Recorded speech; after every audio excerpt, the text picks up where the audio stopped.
Welcome to ESG Decoded, where we unravel the business complexities at the intersection of environmental, social, and governance issues. I'm Erika Schiller, and I'm joined by my ClimeCo colleagues, Emma Cox and Anna Stablum. Get ready to explore the intersection of sustainability, innovation, and ethical leadership, the dynamic forces shaping our global economy.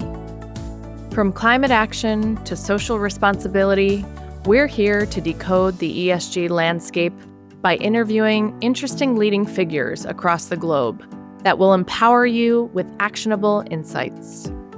Whether you're a seasoned practitioner or just embarking on your sustainability journey, this podcast is your compass for navigating the future of responsible business practices.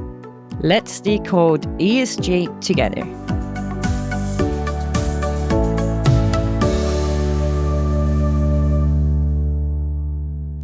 Hello, everyone, and welcome to ESG Decoded. I'm your host, Erika Schiller, and today I'm being joined by two incredible women. We have Jessica Penny, who's our sustainability reporting lead at Mitiga. Thank you, Jessica, for joining us. And we have Amanda Mast, a sustainability director in our advisory team here at ClimeCo. So thank you both for joining us. And today we're going to be talking about a current issue and requirement in new regulatory frameworks in California. Though when we say California, we'll get into a little bit more who that applies to because it has a pretty broad reach.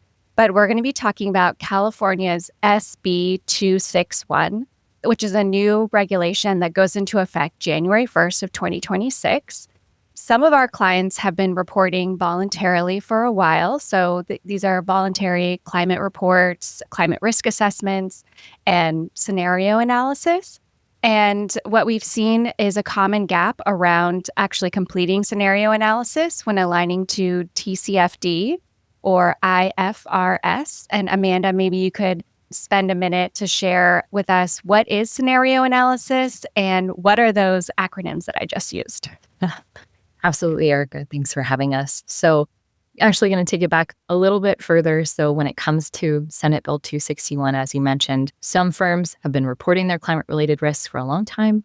Others are getting started and are trying to check all the boxes before January 1st. And it can feel really daunting. And while a lot of firms have a better sense of, how they're looking at sustainability overall, what their governance looks like, what their strategy looks like, when it comes to some of these more tactical or technical ways to look at climate-related risk assessments, which, looks different than the ways we assess other types of risk because it's changing so significantly.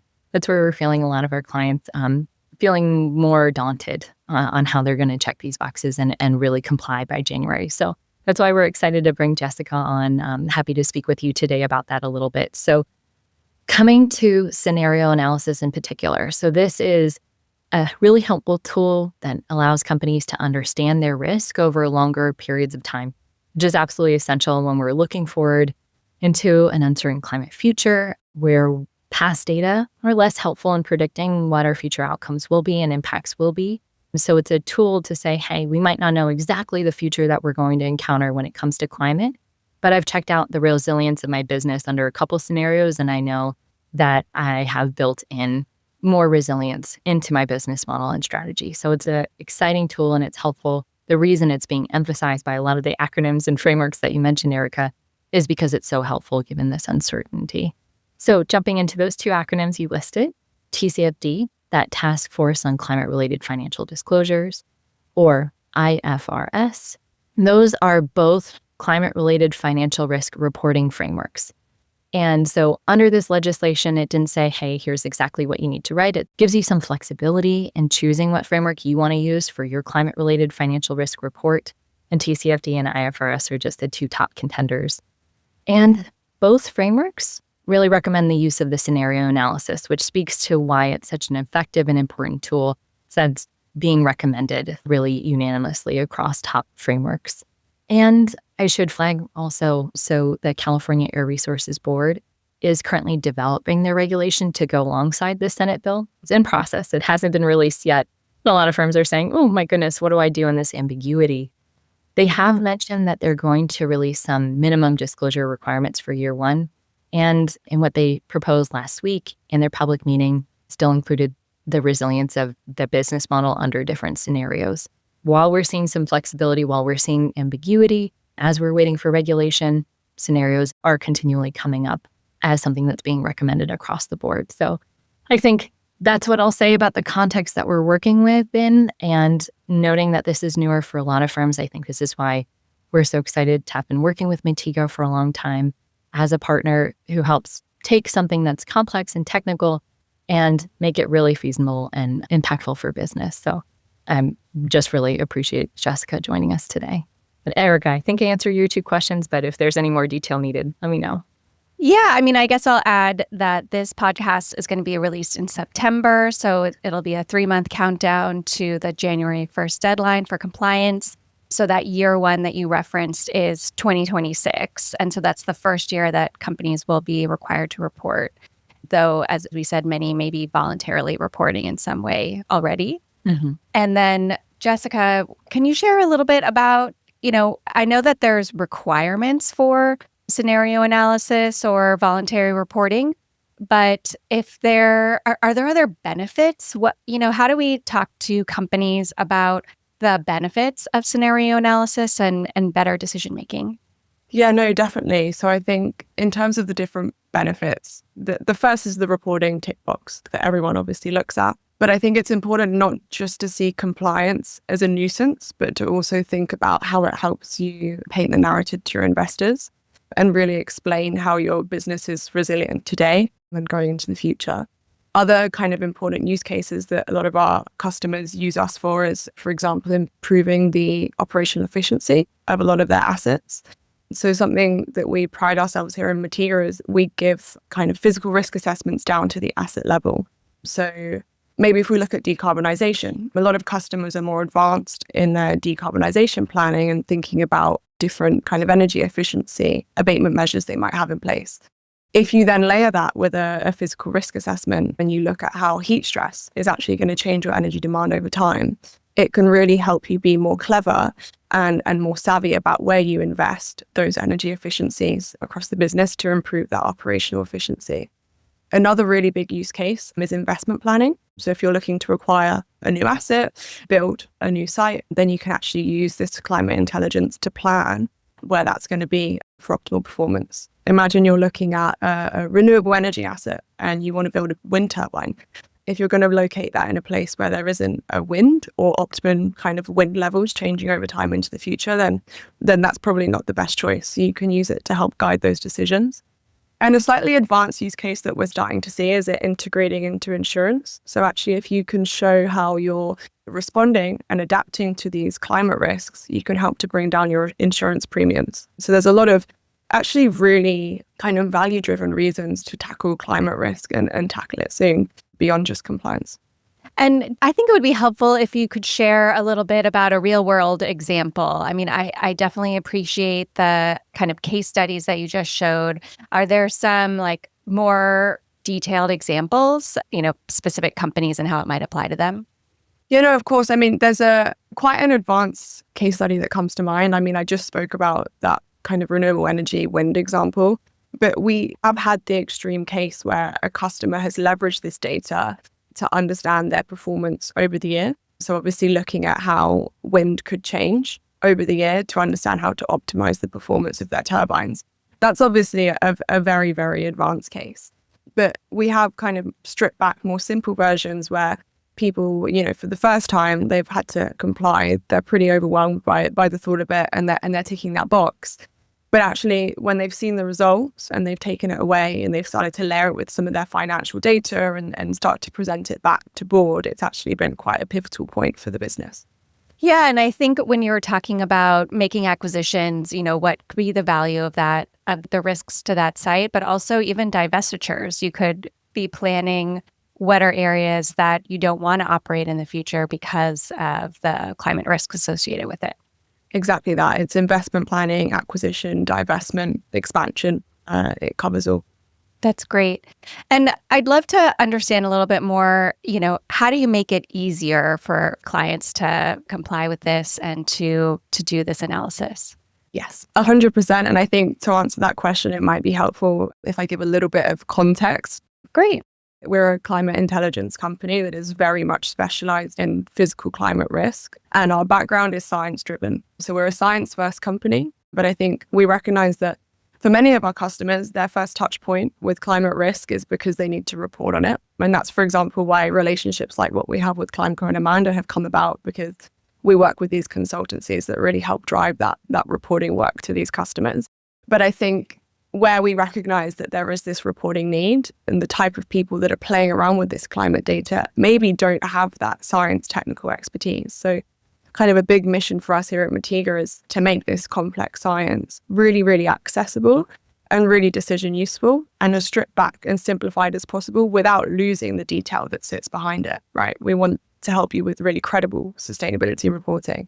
So something we've been working on recently is this new product called Disclose, which specifically helps customers meet the requirements of, for example, IFRS aligned reporting, TCFD aligned reporting, or over here, obviously, you can hear that I'm British, over in Europe, some of that CSRD reporting as well. What we do is all the customer has to do is provide us with geolocation data for their assets. And with a pretty quick turnaround, within an hour, 2 hours, 24 hours, as quick as you need, we provide them with that climate risk output aligned to that reporting standard. So it's a really pivotal tool and really helpful, and especially with this SB 261 need coming up in the new year, because it makes what's already quite daunting, having to turn around a scenario analysis assessment within 3 months, quite accessible.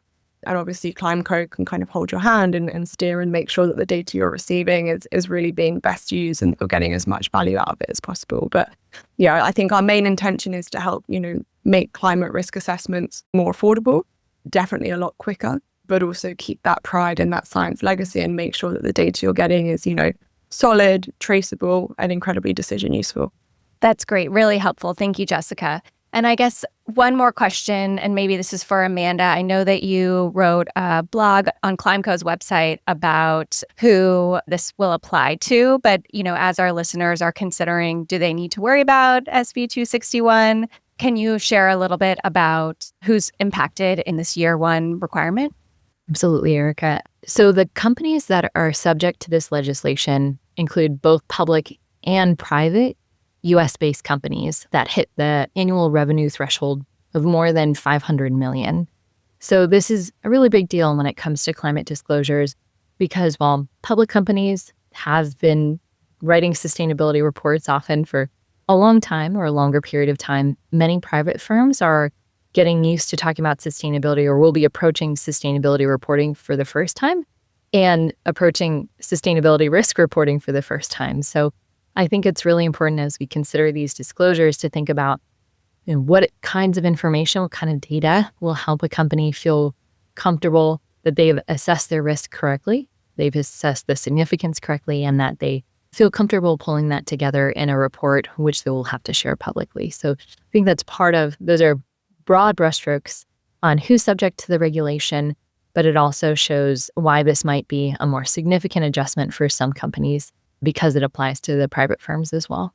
And so that's also why we appreciate not only having access to data and assessments that are more affordable and quick, but if you can get it for the same price and also feel more comfortable with the risks you're identifying publicly on your first try, I think that's something to consider when evaluating what to do in the next few months or potentially before the next biannual report. So just acknowledging with this broader pool impacting companies who might be approaching risk for the first time, all things to consider and how you build confidence in what you share publicly. Yeah, and it's for companies that do business in California, right? So they may not be headquartered in California, but if they do business in California, then they could be impacted by this if they're meeting those threshold scale sizes. Yes, Erika, thank you for flagging that very important detail. And again, the definition for doing business in California is in flux. It might not include some with remote workers, but definitely if you're doing work there, if you're selling in the state, it's something to check into and chat with legal teams about. And did I see recently California might be the 4th largest economy? I feel like I've seen a lot of different numbers. I've seen 8th largest, I've seen 5th largest. I think the most recent one I saw was maybe the 4th largest economy in the world. So a lot of businesses operate here. Absolutely. A lot of businesses operate in California. Thousands of companies will be subject to this legislation.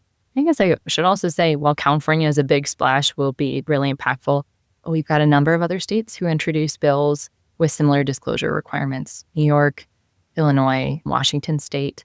They haven't advanced as far as California, but it's an area that's on the top of mind for a lot of legislators. And so we'll likely see more companies be subject to legislation in the future. So something to consider, even if you don't have to for this round of reporting, more companies will be subject in the future. Great. Well, thank you, Amanda. Thank you, Jessica, so much. We'll be sure to link in the show notes the blog and maybe even the direct legislation in case our listeners want to dig in a little bit more, and really appreciate you kind of breaking down how we can simplify the compliance for this and also, create business value. So appreciate your time. Thanks, Erika. Absolutely. Thanks, Erika. Appreciate you. Thanks for tuning in to ESG Decoded. We hope this episode has inspired you to take action in your own ESG journey, stimulating ideas for partnership and innovation. New episodes drop bi-weekly on Tuesday morning. Subscribe now on your favorite streaming platform to stay in the loop. Join the conversation on social media using @ESG Decoded or visit ClimeCo.com for more resources. Until next time, keep decoding, keep innovating, and keep making a positive impact.